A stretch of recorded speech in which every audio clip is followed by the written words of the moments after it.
Greetings. I'm Dr. Potter, pulmonary and critical care physician from Minneapolis. It gives me immense pleasure to speak about portopulmonary hypertension. This is a fascinating condition, and I consider this as an example of a butterfly effect. In chaos theory, the butterfly flap can be felt on the other side of the world. Similarly, portal hypertension that occurs below the diaphragm can have an effect on the other side of it. This presentation will be a brief review and major practice updates.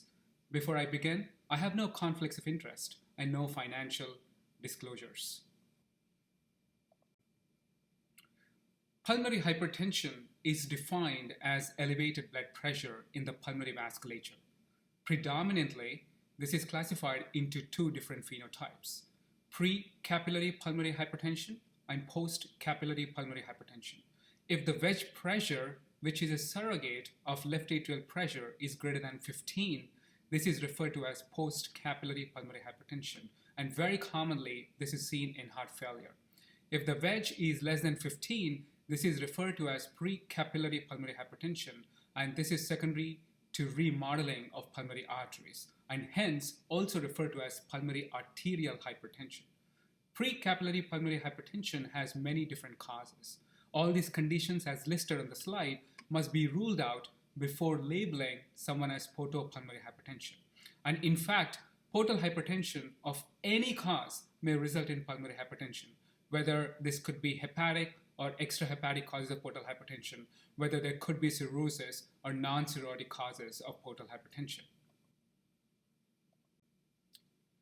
Overall, about 2% of people with chronic liver disease suffer from portopulmonary hypertension. This is important to recognize, as few therapies that are considered standard of care in portal hypertension are relatively contraindicated if there is evidence of portopulmonary hypertension.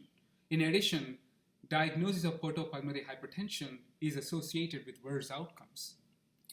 The incidence increases to around 16% of end-stage liver disease patients who are listed for liver transplant. Now, as can be seen in the study published in Hepatology in 2008, female gender, hepatitis C, and autoimmune hepatitis were significant risk factors for the development of portopulmonary hypertension.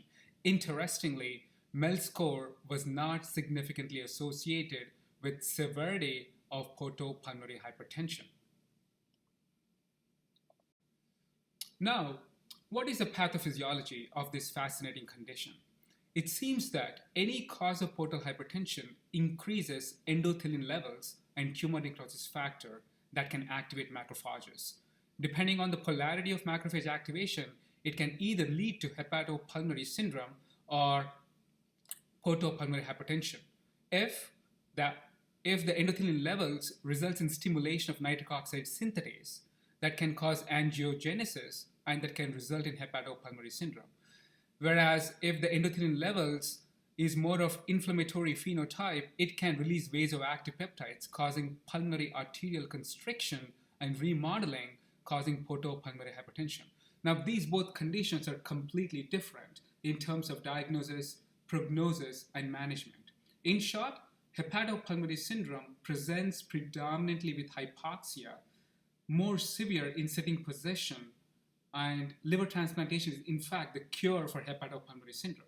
Whereas portopulmonary hypertension presents more of dyspnea and of reduced functional capacity, and liver transplantation may actually be contraindicated if it is severe enough. As can be seen on the histological slide, you can see good remodeling of the pulmonary arteries in portopulmonary hypertension, and thereby, due to this remodeling, the pulmonary pressures are elevated. Patients with cirrhosis present with dyspnea for multiple reasons. Then, when do I suspect portopulmonary hypertension? The most common cause of dyspnea is ascites, needing regular paracentesis. If dyspnea persists despite paracentesis, it may be reasonably a good idea to get a chest X-ray. And I've seen right-sided pleural effusion, sometimes even without ascites, in patients with portal hypertension. In those cases, if this is recurrent, we usually consider an indwelling pleuric catheter. Despite paracentesis or thoracocentesis, if the dyspnea persists, then getting an echocardiogram with a bubble study is the next best step. This rules out not only any major cardiac conditions contributing to dyspnea. In addition, if there are clinical features suggestive of hepatopulmonary syndrome, for example, having a platypnea or orthodeoxia, meaning oxygenation improves on lying down and worsens while sitting or standing, or if there is evidence of clubbing or spider angiomas, a bubble study can actually indicate hepatopulmonary syndrome. If you look at the right side of the image, it shows a four-chamber apical view demonstrating air bubbles reaching the left side of the heart at the fourth cycle, suggestive of intrapulmonary shunts, which is typically the cause of hepatopulmonary syndrome. Finally, echocardiogram can also suggest elevated pulmonary pressures and thereby acts as a screening tool for portopulmonary hypertension. After an echocardiogram, the next step to confirm pulmonary hypertension is to perform right heart catheter. The guidelines differ in recommendation when to perform the right heart catheter. For example, American Association of Society of Liver Disease recommends when the right ventricular systolic pressure or the estimated mean pulmonary pressure is greater than 45, whereas International Liver Transplant Society recommends if the pressures are greater than 50. However, the recent literature suggests that instead of using mean pulmonary pressures on the echocardiogram, a more sensitive diagnostic marker is looking at tricuspid regurgitant jet velocity. In my personal practice, I perform right heart catheter on every patient listed for transplant, and when the peak tricuspid regurgitant jet velocity is greater than 2.8 meters per second. Of course, if there is evidence of any right ventricular overload as listed on the slide, then I have a very low threshold to perform right heart catheter. On the right heart cath, we usually look at three different parameters. As mentioned previously, the wedge pressure needs to be less than 15 because portopulmonary hypertension is an example of pre-capillary or pulmonary arterial hypertension.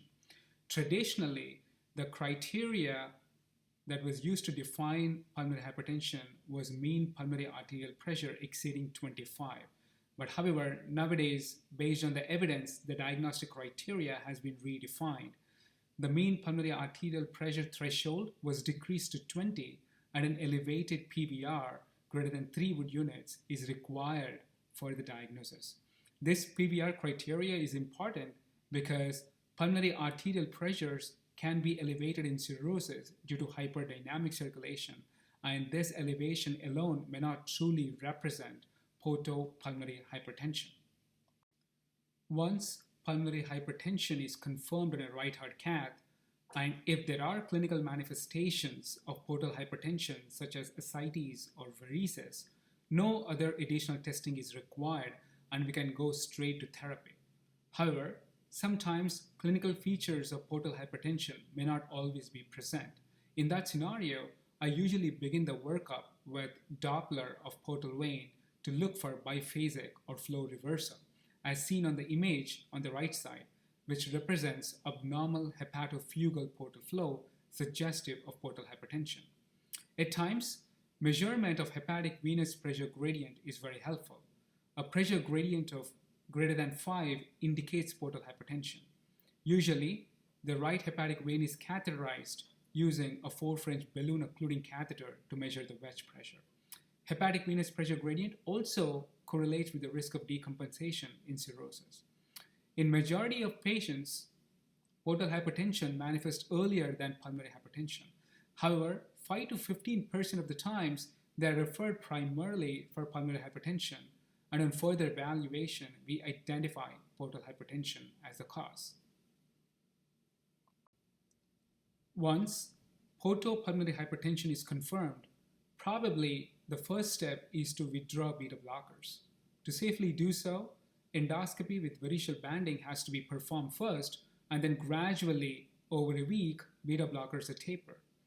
In this interesting prospective cohort study of 10 patients, just withdrawing beta blockers was associated with improvement in walking distance, with improvement in cardiac output, and a decrease in pulmonary vascular resistance. Although it must be stated that pulmonary pressures were almost similar even with beta blocker withdrawal. This suggests that withdrawing beta blockers are not just enough, and most patients do require specific therapy. Another important consideration is the avoidance of TIPS in folks with portopulmonary hypertension. Creating a portosystemic shunt can dangerously overload right ventricle and can cause catastrophe, including mortality. Hence, risk versus benefit must always be considered before TIPS. On the right side, this was a case report published in Chest that clearly revealed enlargement of the right side of the heart after TIPS procedure. For gastric varices, recently, BRTO has gained attention and is increasingly being done in many centers. We know that BRTO can increase portal pressure, but the effect on pulmonary pressures is currently still not known. For the management of portopulmonary hypertension, another supportive measures include vaccination, counseling against smoking, and pregnancy. I do not routinely anticoagulate patients with portopulmonary hypertension unless the right ventricle output is extremely low. And perhaps the most important intervention in the treatment is pulmonary hypertension specific therapy. This specific therapy has changed the prognosis and outcomes. We usually stratify patients based on their functional capacity using the World Health Organization class as listed on the right side of the slide. If they are relatively symptom-free and are able to exert without symptoms, they are classified as class 1. All they require is simple follow-up every 3 to 6 months. And in each follow-up visit, I usually get a beta-natriuretic peptide, a 6-minute walk test, and echocardiogram to calculate revealed score. On the other end of the spectrum, if they have severe symptoms at rest, this is considered as class 4 and is usually start IV epoprostenol and up-titrate the dose as tolerated. If they belong to class 2 or class 3, I usually prefer to start combination of 2 or 3 agents. Regarding the pulmonary hypertension specific therapy, there are many classes of agents that can be used and there is a significant practice variation. It must be remembered that endothelin receptor antagonists are associated with liver dysfunction as adverse effect. On the right side of the slide, you can see my preferred combination. I usually begin with Rebatio, then add Selexipag as a second agent. And then if I need a third agent, I prefer to go to ambrisentan along with diuretics if required. And as mentioned previously, if they belong to class 4, World Health Organization functional status, I prefer to start them on IV epoprostenol and up-titrate the dose as required, eventually add an oral agent.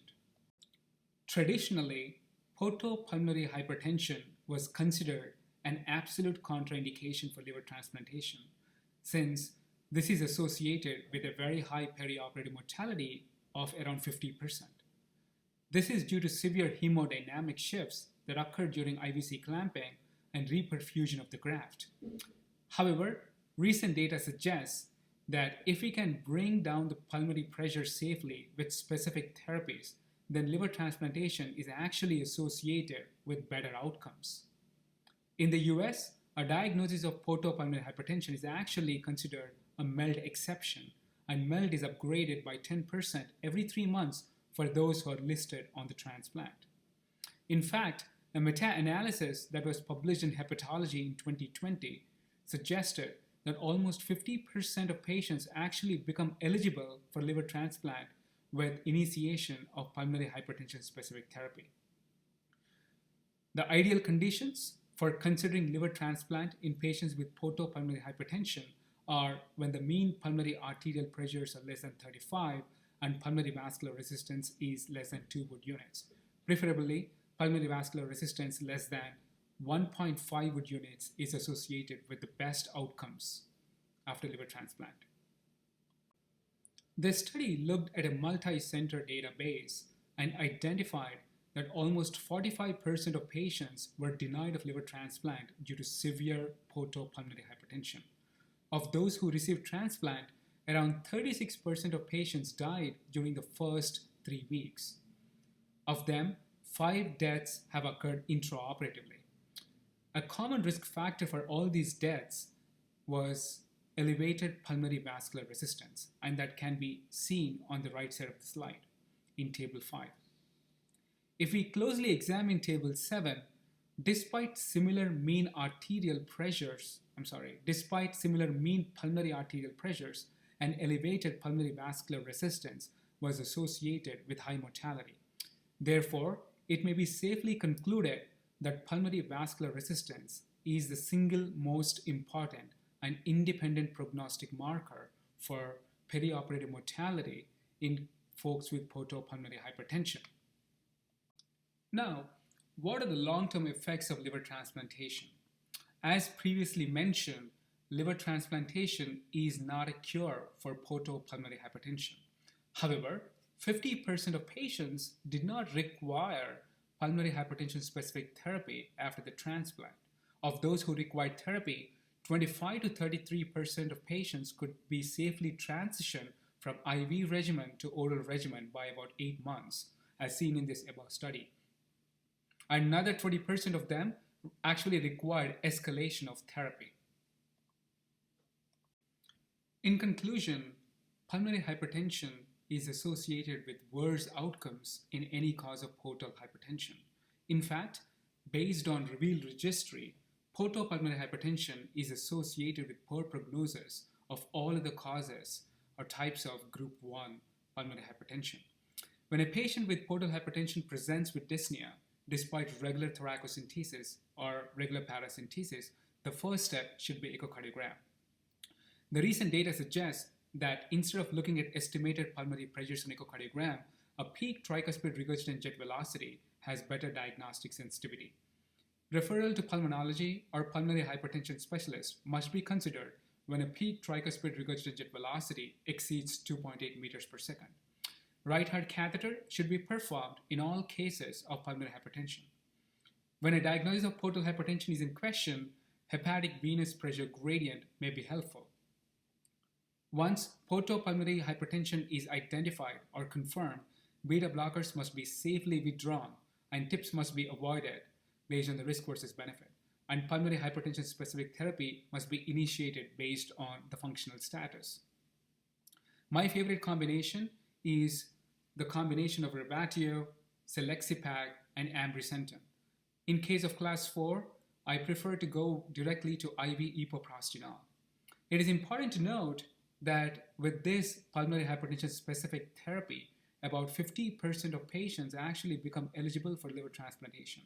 The ideal conditions for liver transplantation are mean pulmonary arterial pressures less than 35 and pulmonary vascular resistance ideally should be less than 1.5 units.